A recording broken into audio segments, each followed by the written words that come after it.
What's up, Game of Thrones fans? Welcome back. Today we're going to be discussing Season 6, Episode 8, No One. Hit it!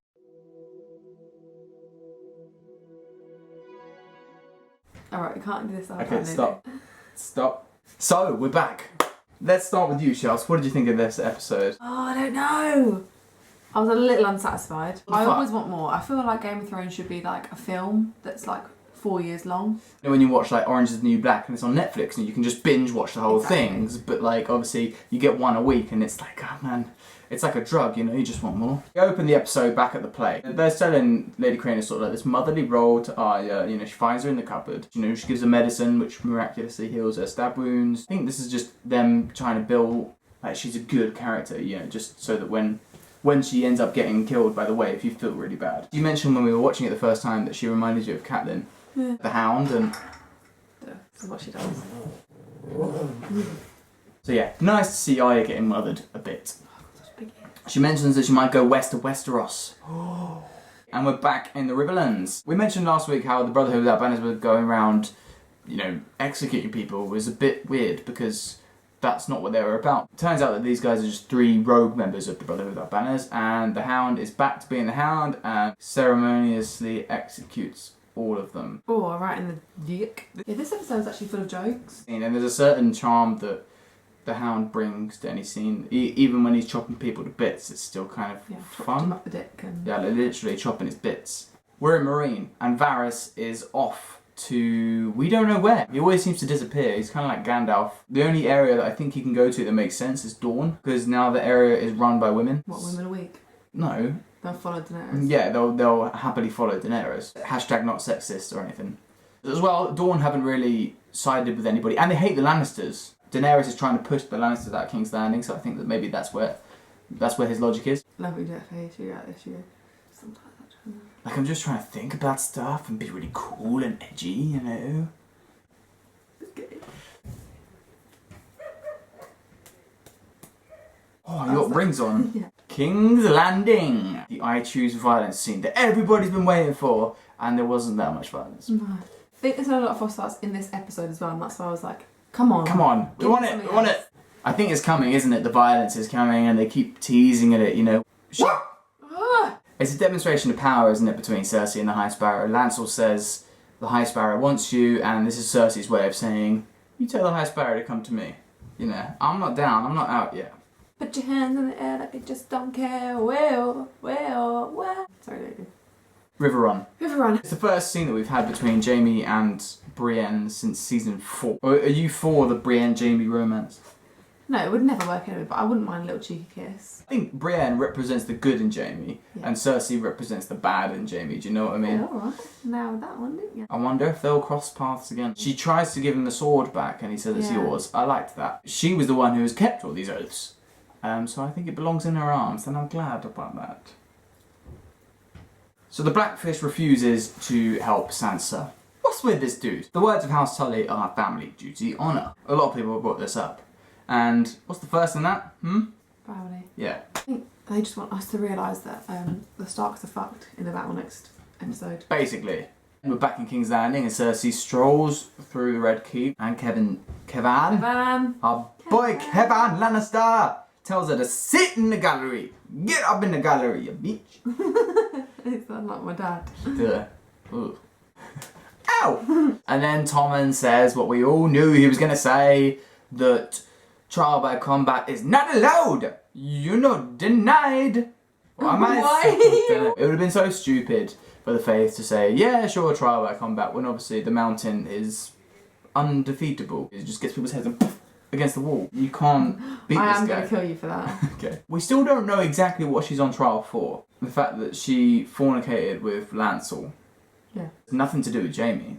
Yet. Open in episode 10 that like it'll come out that Tommen's the son of Jaime and Cersei. I've got the feeling that maybe Margery's finished as well. I think that she might die. No! Well, Tommen has to die this season, right? We had Joffrey die in season 4, we had Marcella die in season 5, and we're going to have Tommen die in season 6, surely.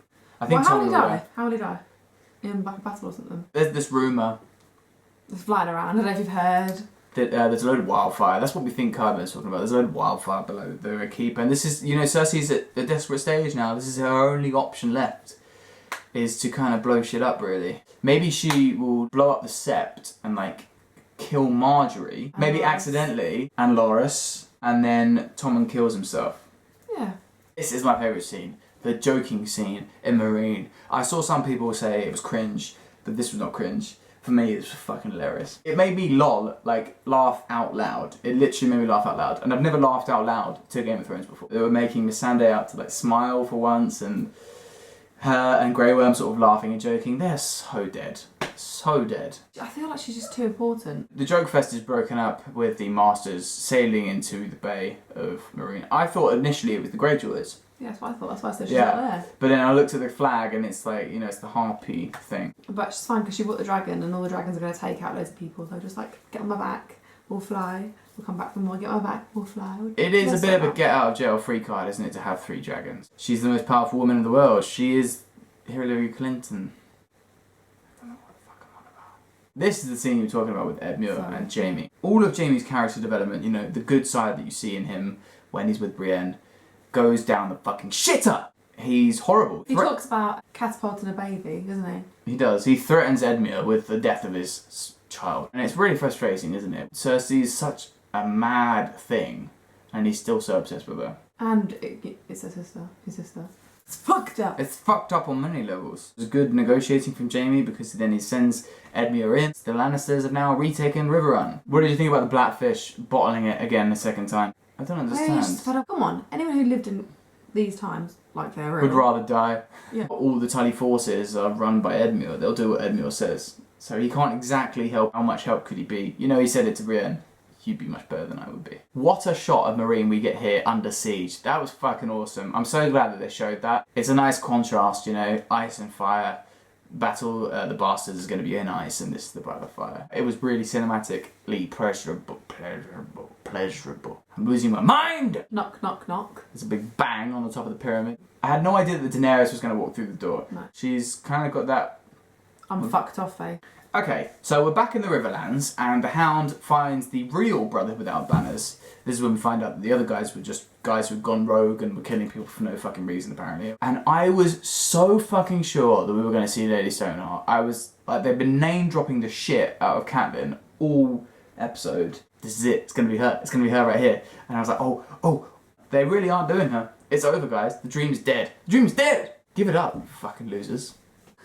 I'm talking to myself as well. This scene was basically all about the Brotherhood Without Banners recruiting the Hound in the fight against the White Walkers. And it's nice to see somebody else mention the fucking White Walkers. The idea of a Hound fighting the White Walkers is pretty fucking cool. See, if you pause it, you can see the Hound's dick. Yeah, it's not one I want to pause on. Yeah, I don't know why I did that. The last scene we get in Bravos, maybe ever, who knows? Lady Crane looking like Catelyn again. She kills her somehow with a chair. Does she like impale her with a chair or something? No, I think she just like cut her throat. And they're on this epic chase. Aya seems pretty good for somebody who was stabbed quite recently, right? I was like, are they in a sauna? Oh, they are in a sauna. They are in a sauna, yeah. Bravos is a very luxurious place, you know. This was like a ploy the entire time, you know. She starts bleeding and she starts leaving a trail on the wall. As soon as she cut out the candle, I was like... She'd meant to. It's fucking clever. Because she knew the waif was going to come for her at some point. She knew it was dark. She knew it was dark in there. And she chose this room because it was dark. And you've got to remember she was blind for a while. And that's how they taught her to fight. So she knows that she can't win when she's got the light on. So she chose to fight her in the dark where maybe her senses are a bit more heightened. Kind of levels the playing field, doesn't it? And you were gutted that you didn't get to see the fight. Yes, obviously, because I like blood. I know, but it's in the dark, so how that would have been the shittest fight scene ever. Been like... It was probably really quick. And she's managed to sneak into the House of Black and White. They've got really poor security. And she says, I am Arya Stark of Winterfell, and I'm going home. What was Jaqen's whole motive? Exactly. What is the point? What was the point? Well, what was the point? Did you want to just make her a good fighter? Maybe.